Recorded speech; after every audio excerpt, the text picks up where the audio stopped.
Hi, I'm Jessica from Tudor Time Machine. Before we start the next episode, I wanted to let you know that we have some holiday Tudor Time Machine merch, only available until December 31st. Give a unique gift and support the podcast. And don't forget to treat yourself too. Declare your interest and your style. Go to our Facebook page and hit the Shop Now button to see our Tudorific designs. Don't miss these items and enjoy this episode of the Tudor Time Machine podcast. Hey ho, Tudor-minded people. I'm Gage. I'm Jessica. We're Tudor Time Machine, and this is episode 40 of our podcast. Thank you so much for joining us. If you're new here, it's best to start at episode 1. This is a story project and it goes in order. We're really excited to be reaching thousands of Tudor-minded people from all over the world. We've had such a great time researching this project and imagining it and sharing it with everybody. And if you're enjoying it, support us. Buy some great Tudor Time Machine swag. Yes, go to our Tudor Time Machine Facebook page, hit the Shop Now button, and you'll see all the wonderful stuff we have for sale. Get a Do You Tudor tee or a nice cozy sweatshirt and support the podcast at the same time. In our last episode, we followed Margaret Wyatt on her visit to her brother. But now our Tudor Time Machine is taking us back to our friends Constance and Philomena, and it's Valentine's Day. After the reading, we'll have some fun discussing the history beyond our tale and making connections between then and now. Read on, Jessie. Chapter 40, The Arundel Inn, in which Philomena prepares for Saint Valentine's, and all the ladies run for love.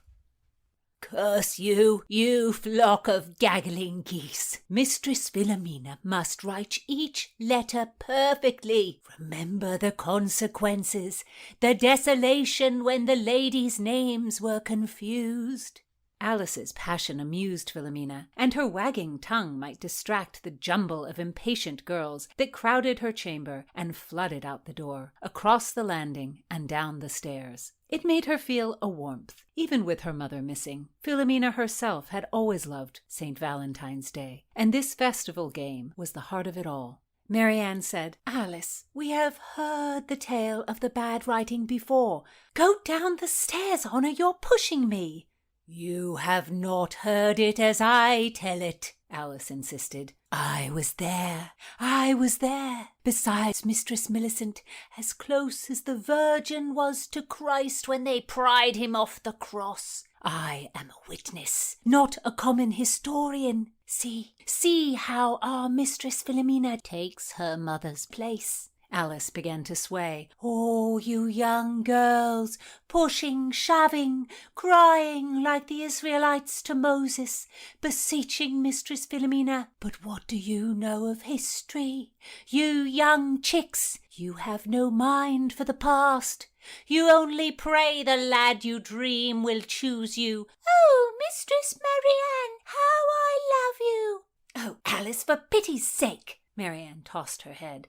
Philomena penned Mistress Madeline Babington carefully onto a scrap of paper and dropped it into the decorated box at her feet. She greeted the next in line, Winifred Gresham, a gentlewoman from Milk Street. The high-born loved the St. Valentine's game as much as the poor, but they did not love to wait, and always stepped right up to the front when they arrived. Winifred Gresham received her paper from Philomena and kissed it too wetly, softly uttering, Sir Nathaniel Bacon. Philomena took the soggy thing back, smeared, ruined by too much wishing. She wrote the girl's name again. Winifred breathed, Nathaniel Bacon, with restrained fervor. A fine choice, Philomena encouraged as she took the scrap and dropped it into the box. Bacon was pocky, but if he suited Winifred, good luck to her. The girls grumbled as Alice launched on. You want some fellow, Marianne. Does his name begin with an F? To pin your name on his sleeve and flounce about the town. I heard the mumblings that this would be no Valentine's Eve with Mistress Millicent sick. Do you not remember before Mistress Millicent took over? Oh, dear girls, you must know, you must. Do not speak. I am speaking. There were 2 boys, and they loved the same girl. Oh, love, who knows love? But they wanted her hugger-mugger to eat the apple. You gain my meaning. When they drew out from the Valentine's box their scrawny papers, oh my, each held up a blotted bit and swore the letters were Jane. They shook their bits so hard they seemed to poke out the eye of the other one. One-eyed lovers, who could say they desired the squinting man? And each boy pinned the scrap to his sleeve, swearing again and again that it said Jane. Jane is my Valentine, said one. No, she is mine, said the other. Oh, such play for a Bathsheba of many teeth and a full bodice. And then, when it came to it, Jane wanted neither of them. Neither. She said it was not her hand that had written either scrap, and took a 3rd lad. Grammar was his name, Grammar, and swore his paper had her name on it. Not that the writing could be made out for anything other than the scratching of a chicken. What a tumult! Those scorned boys flattened poor Grammar like a pancake. A bloody pancake. And to this day, Master Grammar walks with a stick. You have seen him, tottering through the streets with a bent back. It was love, and not war that broke that good man. I heard he was lamed milking an angry cow, Honor spoke up. Well, you heard a lie, as sure as the devil is fork-footed. The magistrates wanted to put an end to Valentine's Day. Crucify our festivities as the Romans did the blessed Saviour's body. Mistress Millicent, the Solomon of Cheapside, saw a way. 10 years she did her piece, queening over the Valentine's box with her own eyes, penning the names of all the maiden ladies with her own quill. All was clearly written, and only entered once, and soon every girl, high and low, told the mistress the name of the boy they dreamt on. The girls prayed like Daniel in the lion's den that this peerless boy, whoever he was, would pull her name from the box and hold it high for all to see. And then the squealing! God save my poor ears from the squealing and mocking like the sinners they are, the virtue of modesty. Our Mistress Millicent was the matchmaker indeed. Even the rich girls, with their pretty well-learned hand, wanted our mistress to write their names and share in the good fortune she brought to all the lovers in the city. And now, see, our Mistress Philomena. Her mother walks in the shadow of death, but she bends to the task. Girls, speak the name of your boy love to bring you luck. We know, Alice, Marianne moaned. The next in line, Susanna, a vintner's daughter, confided, Oswin Waters. Philomena knew Oswin the tanner. He was at least 50 years old, a bit like an old leather strap himself. Brown, lean, well-worn and easy. Perhaps this young thing showed the most sense of anyone. Are you sincere? Philomena could not help asking. Susanna blushed. Yes, I think him handsome for one so old. Cuthbert pushed his way through the line. Mistress, there is a post from Sir Francis Darrell of Littlecote. Philomena stifled the urge to say, You jest with me, or You have misheard, or any number of expressions of disbelief. Put the letter in my office, Cuthbert. Philomena wrote and wrote until her hand ached and every last girl's name was in the Valentine's box. Mina, where are you going? Blackjack slid his arm around her waist. Dear sir, I have other business. I will have another Valentine, one who is not so toiling. As you will, but I must go. But his words pricked her, and as she stepped off she pushed herself to say, Will you play the game on the morrow? For I have not put my own name in the drawing. Because I already wear it on my sleeve, my love. He kissed her and went off to have a drink with his fellows. Philomena ripped open Sir Francis Darrell's seal and hooted in triumph. He was coming as soon as he was able. He was most desirous of seeing his dear nephew, George Wyatt, and so there would be no doubt about his veracity. He would wear his father's pomander, as George had bidden him. It was astonishing. The game had gone exactly as hoped. The surmise that Sir Francis had inherited the pomander had hit the mark. Philomena thought such good fortune could only be heaven sent. She must tell Constance, tonight. She could not wait to share these miraculous tidings. Taking Fulk and her trusty tower, she made her way.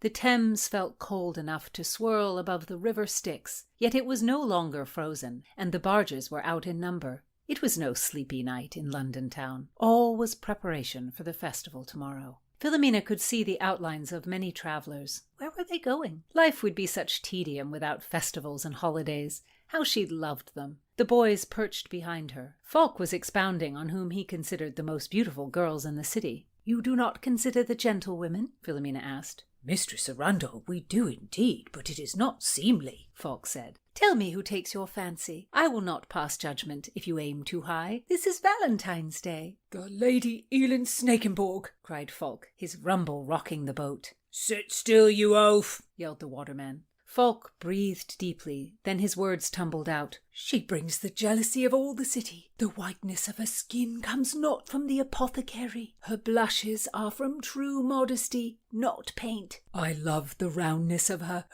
eyeballs, and their colour is so pleasing." "And what colour have her round eyeballs?" Philomena cajoled. "Blue." He hesitated before confessing. "Yes, mistress, she is well formed."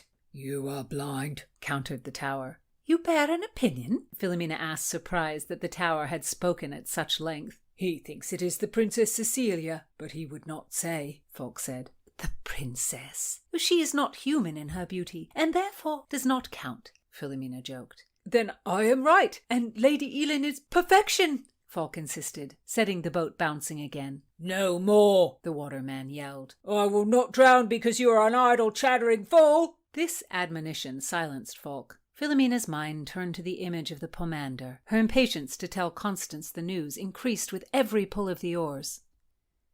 "Constance, keep count for me. That's once," yelled Christina as she rounded the corner of the churchyard, her dress and cape 2 fistfuls of cloth before her, her feet making the snow spray as she ran. The unfortunate maid loped behind, fumbling for footing, hands knotted with her mistress's heavy train, careening as she struggled to keep it out of the drifts.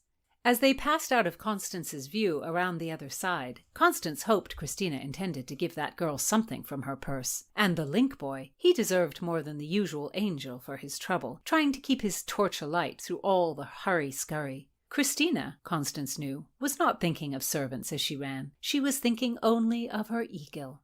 The Swedish tradition of basil pinned to pillows, the English tradition of running and chanting in the churchyard, all seemed a wasted effort. Surely Christina would dream of her Swedish boy tonight, as she did every night. But as for Constance herself, whose face would appear in her dreams this Valentine's Eve? "Thou art my love, and I am thine. Eagle, so draw me as thy Valentine. Eagle, my name was cast, and it you drew. Eagle, fortune said to dream of you. Eagle." Christina's scream of a song was drowned out by a wave of chatter. A group of gentlewomen appeared with a constellation of torches around them. The Queen must have forbidden this lover's folly at Westminster, so they had hastened here to St. Martin's Church to indulge themselves. "Oh, Constance!" Mary hugged her. The girl was always warm. She was like a great fireplace, radiant hot. Catherine Hastings squeezed Constance's hand before running off, saying, "That lady has already begun. Who is she?" "It is I, Christina, lover of Eagle," yelled back Christina over her shoulder. "Oh, hurry, girls, it is gone midnight," said Bridget Skipworth, grabbing the nearest link boy and setting off at a bound, yelling her poem. Anna Windsor followed, her low stature making it hard to keep up with the others. But Lady Lettice Knollys set out in an elegant trot, head held high. Mary paused beside Constance, asking, "Why do you not run? Do you not wish to know your Valentine?" Charles's face popped into Constance's mind, putting her on edge. But she answered, "I know it already, as do you." "I know who you are to marry, but you might dream of another." Constance smiled. What had Mary heard? Or did she only tease? You play cat and mouse with me, Mary chuckled, setting off and grabbing Constance's arm. It felt wonderful to run into the pack of screaming girls, maids, and link boys. Constance shrieked along with the others, laughing as she yelled. She wished there were a face that appeared when she closed her eyes. Bridget Skipworth overtook them. Mary paused and scooped up a handful of snow and hit Bridget in the head with it. "A pox on you, Mary Fat Bum Howard!" Bridget shook her head, not halting her momentum for even a stride. "Catherine, why are you here?" shouted Constance. "You know you love Master Gilbert and he loves you. Christina, you are very red." I do not like to run," Christina puffed, "but for love, for my eagle, I will run extra, so he will dream of me."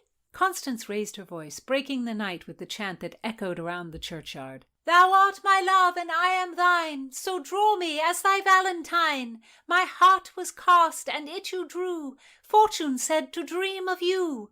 "Constance!" Philomena, running to catch her with the tower and Falk at her side? How curious! Constance halted as Philomena caught up, and her two escorts fell behind.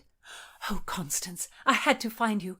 I went to Bedford House. Elin told me you were here." Philomena was panting hard as she spoke. "Darrell sent word. He is to come, just as we devised. It was a success."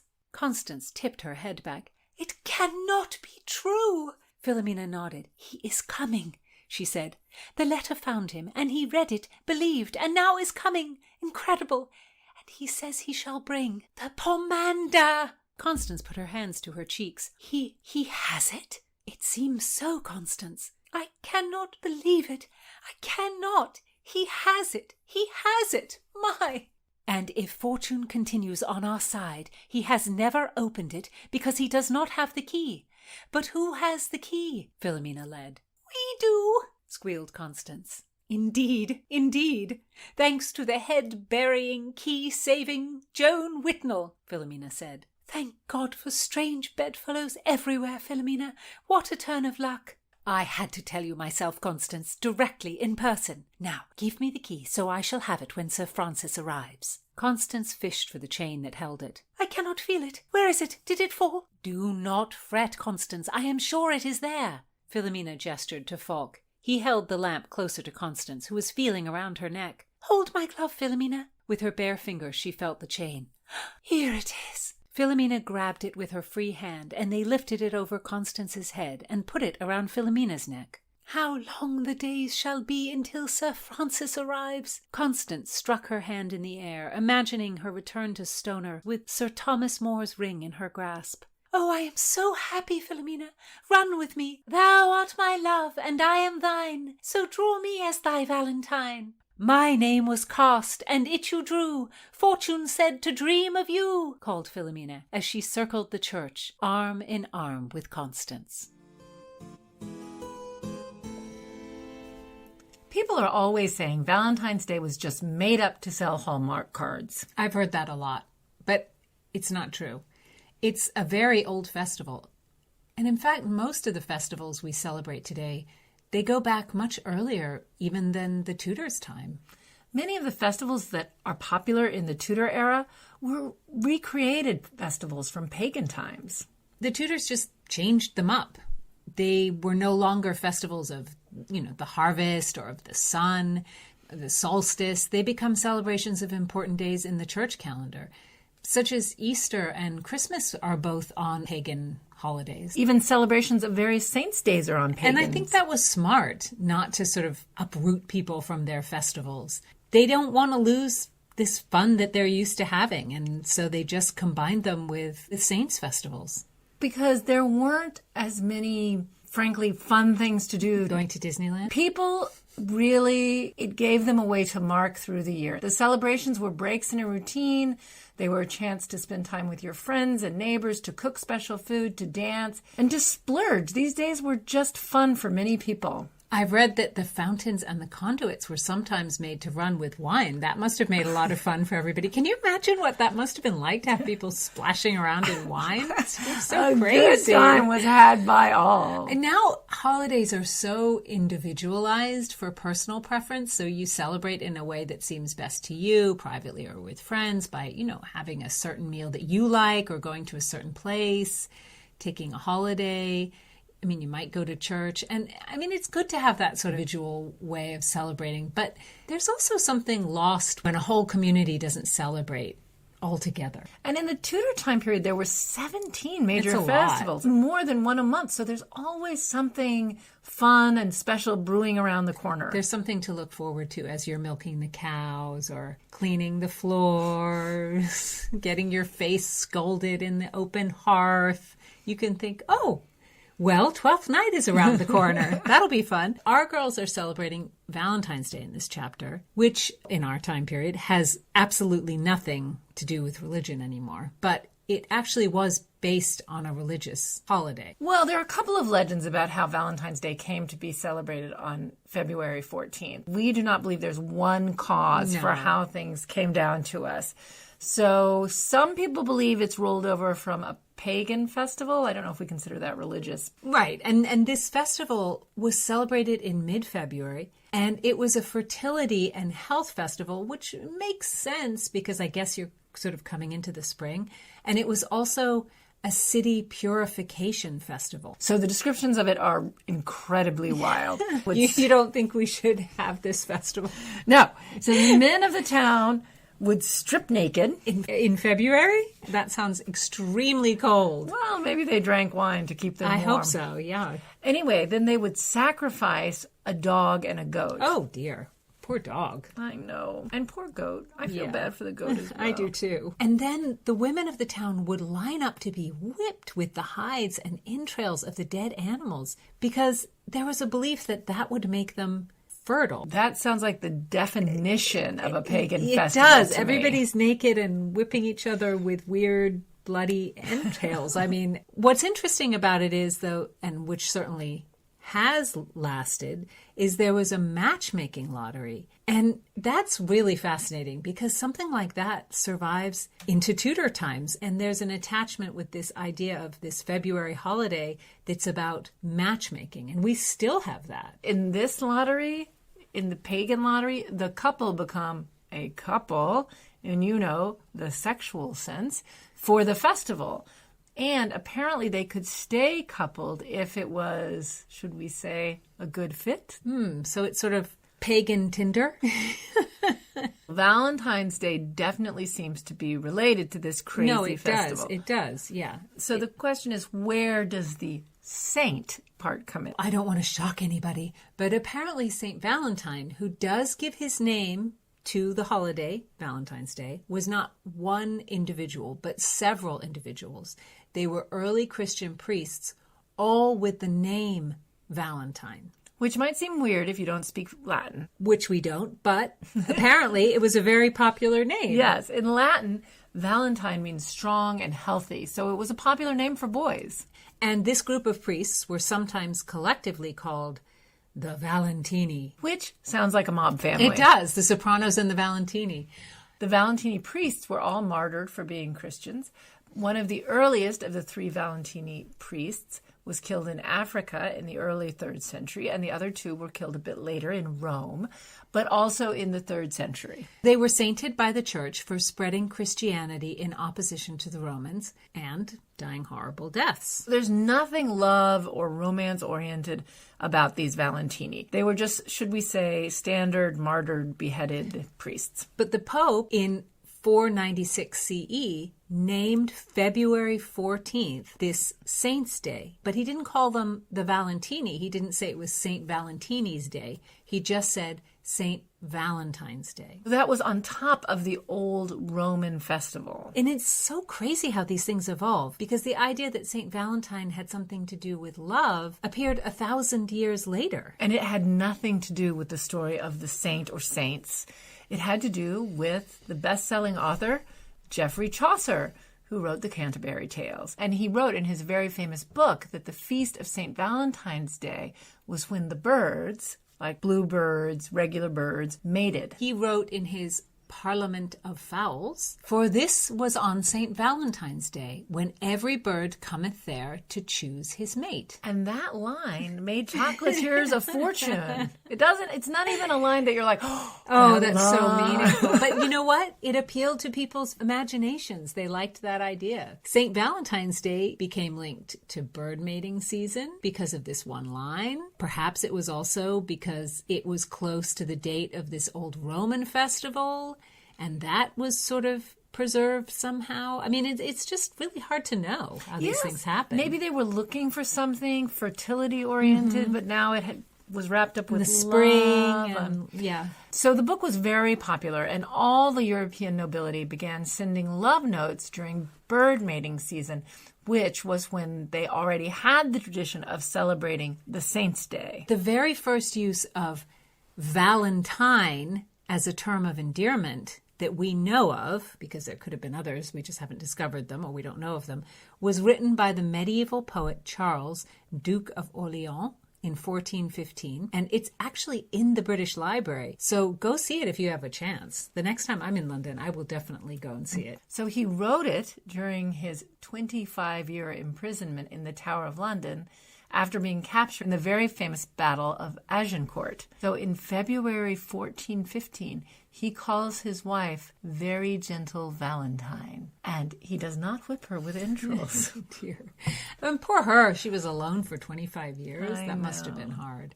But he used his years in the Tower well. He learned English, and he wrote more than 500 poems in both English and French. So he came out of there bilingual. And if it's correct that the Canterbury Tales were published in 1400, their cultural impact, it's felt pretty quickly. You mean because he's writing that to my Valentine Yes. in 1415? It's already gotten going, Yeah. this kind of Well, Valentine. he had a lot of time to read. I guess he did. But by the time of our story, the Valentine's Festival has been completely cemented. Because in 1537, it was none other than Mr. Love himself, King Henry VIII, that made Valentine's Day an official holiday in England. It just seems wrong that he would be the one. Well, he's married to Jane Seymour. I don't know the timing, but maybe his son has just been born. Maybe he's feeling pretty good. It's interesting that he would be the one, because he certainly loved to fall in love. He didn't so much like to stick with the lady. And the thing is, under Elizabeth, Valentine's Day, it's just grown and grown and grown, and it's a romantic occasion marked by gift giving. You know, then as now, there was something about this holiday that was about love that really appealed to people. And you could give a gift to your true love. And there were also many popular community activities that were around love and mating. In our chapter, we put Philomena in charge of one of the most famous that we've talked about earlier, drawing names. Right, which connects to the pagan idea of the community lottery, right? Right. So a French tourist of the period, Monsieur Misson, wrote about this tradition in England. On the eve of the 14th of February, St. Valentine's Day, an equal number of maids and bachelors get together.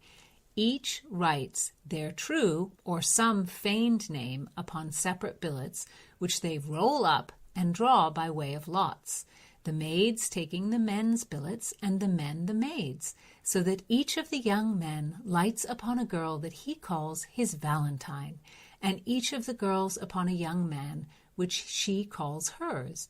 By this means each has 2 Valentines, but the man sticks faster to the Valentine that is fallen to him than to the Valentine to whom he is fallen. Fortune having thus divided the company into so many couples, the Valentines give balls and treats to their mistresses, wear their billets several days upon their bosoms or sleeves, and this little sport often ends in love. I wonder how often it really did end in love. It does sort of mess with our preconceived idea that all these marriages at this period were arranged and were sort of business arrangements. And I'm not debating that that was the case, you know, very much so for the upper classes. But this idea that somehow sport often ends in love gives us a sense that it was a little more random and romantic maybe than we think. And also that the Tudors seem to like to have a good time. They do, but maybe, again, again, this is our presentism. He says, and this little sport often ends in love. But does that mean marriage? Is he just saying it ends in people admiring each other, courtly love, love? We equate the two, and maybe they didn't. I do love that it's where the expression heart on your sleeve comes from, because once they wrote the name down, they would literally wear it on their sleeve. And I just think that's so cute. And it does make you think of a nicer version of the pagan lottery. You randomly pick a Valentine. You don't then flog them with entrails, but you buy them gifts, which seems a little nicer. But it is the same idea. I guess what we're saying is it couldn't just be random that on this day that happened in February, they had a lottery of love, and that the pagan festival also had that lottery of love, and that somehow they're not connected. I mean, they have to have been connected in some way. Of course, some people wanted to rig this. Oh, sure. And they wanted to have their true love choose them or be chosen by their true love. Right. Yeah. So Shakespeare in Hamlet, he writes this about Ophelia. Ophelia wants to be the first thing Hamlet sees on Valentine's Day, because another random way that you get a Valentine is that the first person you see on Valentine's Day is your Valentine. You don't draw their name, it's just that you see them. Because Ophelia says, "All in the morning betime, and I a maid at your window to be your Valentine." Poor Ophelia is standing in the window, hoping that Hamlet will choose her. The part in the play where she says this is when she's kind of going crazy. So yeah. It's not good to be sad. Hamlet's Valentine. The kind of chance element of who's your Valentine is part of the misrule that's so much part of every Tudor festival. And of so many Tudor plays, especially in Shakespeare. And Shakespeare uses Valentine's Day in a play that is all about misrule and random love and lotteries and love.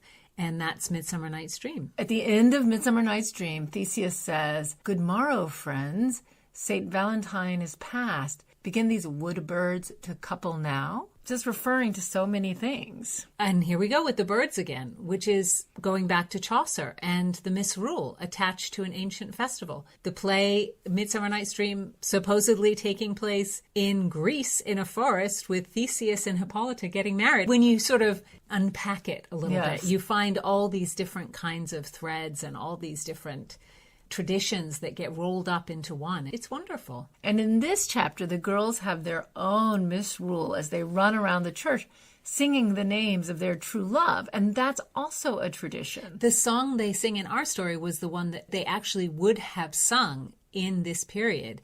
And there's a country version. It's also a very fun song, just like in our story. So girls on Valentine's Eve stand on the church porch until midnight, and then they walk home scattering hemp seed, and they sing this little ditty. Hemp seed I sow, hemp seed I mow. He that will my true love be, come rake this hemp seed after me. Ooh, that's sexy. You get some hemp seed raking. Well, hemp seed overall is just a pretty sexy word. And then what? You see a guy raking hemp seed and you just run over and say, "You are the one, you hemp seed raker." A country lad could look pretty hot raking hemp seed. Again, going back to this fertility festival, they're sowing seeds, and he's raking them and she's scattering them. All these traditions, should we say, sort of open the door to let someone know you like them on Valentine's Day. So part of the misrule of Valentine's Day is that a woman can actually let a man know that she likes him. Another tradition is that a woman ambushes a man and says a little poem to him. "Good morrow, Valentine. I go today to wear for you what you must pay. A pair of gloves next Easter Day." So that poem means that she likes him and that he is supposed to send her a pair of gloves for her to wear on Easter. That shows that they like each other. But I guess if he didn't like her, then he didn't send the gloves. And it's interesting, again, because she's supposed to wear them on Easter. And this is another moment when the entire community would come together to go to church, because everybody had to go to church on Easter. If your lady love wore the gloves, you would see her wearing them at church. It culminates into another Christian festival, which everybody's going to celebrate together. There could be a lot of waiting between Valentine's and Easter.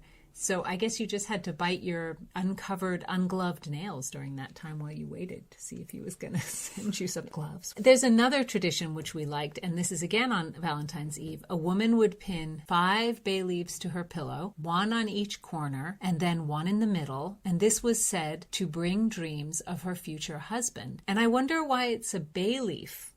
Because all these spices and, they had specific meanings, so. Another version of this is just to strew bay leaves and then a little rose water on your bed and then put on a clean nightgown that's turned inside out. Okay. And this also had a little poem. Good Valentine, be kind to me. In dreams let me my true love see. But it's important to remember that these are supposedly not incantations or pagan. They are simply traditions, although it sounds a little incantation-y to me.